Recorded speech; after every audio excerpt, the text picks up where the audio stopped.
Setiap benda pasti memiliki sifat, baik sifat ekstensif maupun intensif. Kali ini kita akan bahas sifat intensif benda, namun dari sifat fisikanya. Berikut adalah 10 sifat intensif fisika.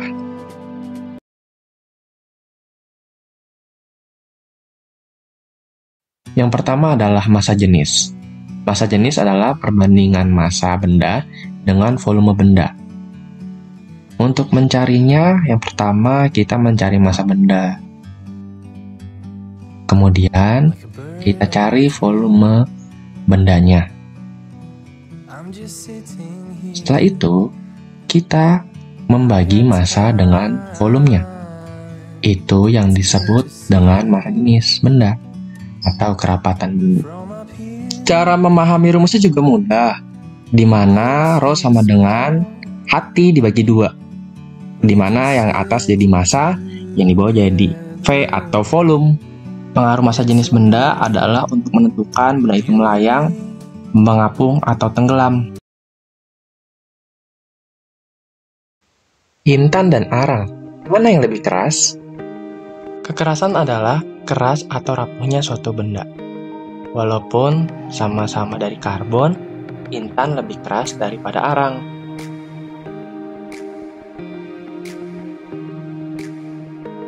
Saat gula dimasukkan ke dalam air, maka ia akan cepat larut.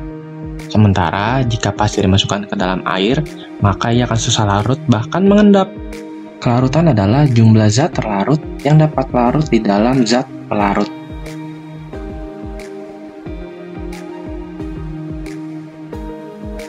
Nah, untuk sifat ini kita tahu 2 hal.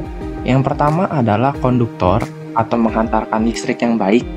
Contohnya benda-benda logam ya, seperti besi, seng, tembaga, dan lain-lain.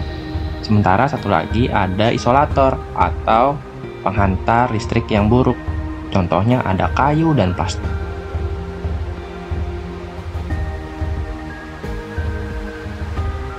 Selanjutnya ada kemagnetan. Beberapa benda dapat ditarik oleh magnet dan ada juga yang tidak dapat ditarik oleh magnet. Contohnya dalam wadah ini nih, yang warna hitam ada besi, yang warna kuning itu es atau sulfur atau perang. Ketika kita dekatkan magnet ke wadah tersebut, maka hasilnya adalah si magnet dapat menarik besi, sementara si sulfur tidak ditarik magnet. Besi adalah contoh dari ferromagnetik, yaitu zat-zat yang tertarik kuat oleh magnet. Sementara sulfur kita masukkan ke dalam diamagnetik, yaitu zat-zat yang tidak dapat ditarik oleh magnet.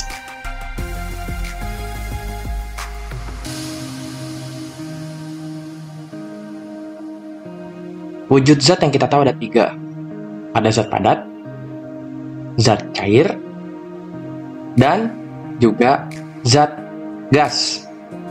Ya, dengan berbagai macam perbedaan di antara mereka, seperti pada tabel berikut ini.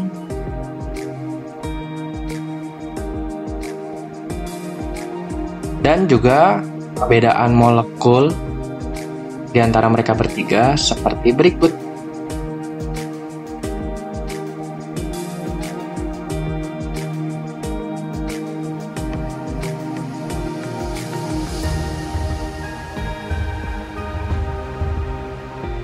Titik didih adalah suhu ketika suatu zat berubah dari wujud zat cair menjadi gas melalui pemanasan.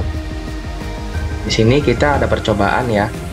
Ada senyawa pertama, lalu kita panaskan terlebih dahulu. Perlu diketahui, pada proses pendidihan, perpindahan molekul-molekul terjadi di seluruh bagian cairan dan terjadi pada titik didihnya. Ini berbeda dengan penguapan atau evaporasi, di mana perpindahan molekul hanya terjadi pada bagian dekat permukaan saja. Nah, ini dalam percobaan ini masih berjalan ya, masih naik temperatur atau suhunya nih. Coba kita lihat.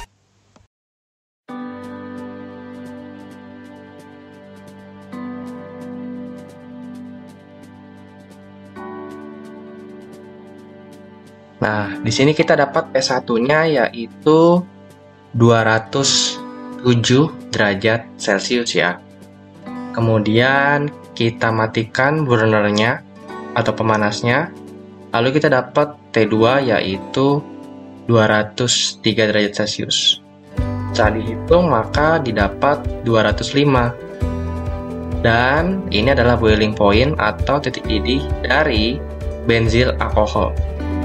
Dan di sini juga terdapat boiling point atau titik didih dari berbagai macam senyawa.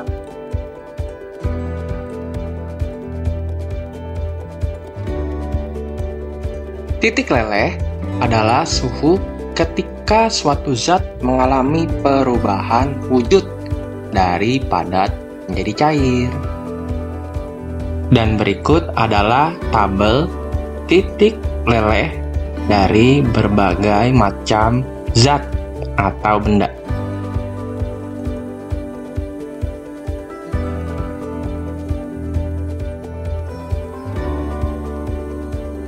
Titik beku adalah suhu ketika suatu zat mengalami perubahan wujud dari cair ke gas.